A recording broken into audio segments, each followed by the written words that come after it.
Murdered by Mumia is a riveting look at the murder of a white policeman by a former Black Panther and the effect it's had on the victim's survivors.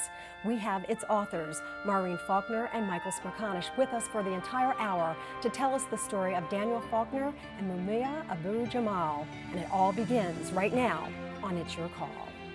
CN8’s Emmy Award-winning It's Your Call with Lynn Doyle starts now.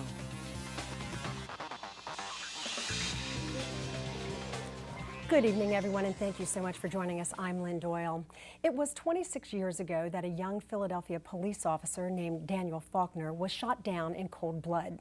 His killer, Mumia Abu-Jamal, who was later sentenced to die for that crime. Their lives intersected in December of 1981, and their names have been linked ever since. Officer Faulkner was on what seemed like a routine traffic stop when a scuffle ensued with the driver.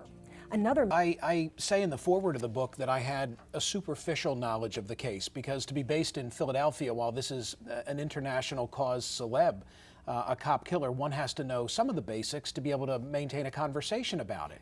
So I was capable through the mid-90s in having that kind of a dialogue with the audience. I knew that there were 4 eyewitnesses. I knew the ballistics matched. I knew that he shouted out that night, "I shot the MFer and I hope the MFer dies." But if you pushed me, Lynn, beyond those basics, I would not have been able to tell you too much about the case. Well, let me stop you right there for just a moment, because as Maureen pointed out, some of the most high-profile individuals who are now supporting his right for a new trial don't even know, admittedly, as much as you just stated. Right. They don't even know that soundbite. That's true. But that wasn't sufficient for me. In the mid-90s, I was practicing law in Philadelphia. There was the first of, unfortunately, what would be many appellate hearings for Abu-Jamal taking place in City Hall.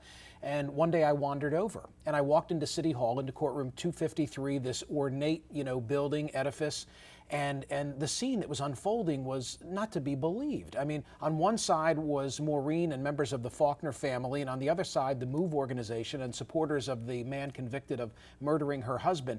And the spite and the degradation and the way in which they treated her was so appalling. They spit on her in the 1982 trial, and the level of vehemence that in 95 they still had toward her was mind-boggling. So I said to Maureen, I'd like to be supportive. I need to be knowledgeable. Can you procure for me a set of the trial transcripts? And she did, and I took home, Lynn, 5,000 pages of trial transcripts and spent months reading them. And when I read them, I couldn't believe the simplicity of the case. It wasn't that complicated.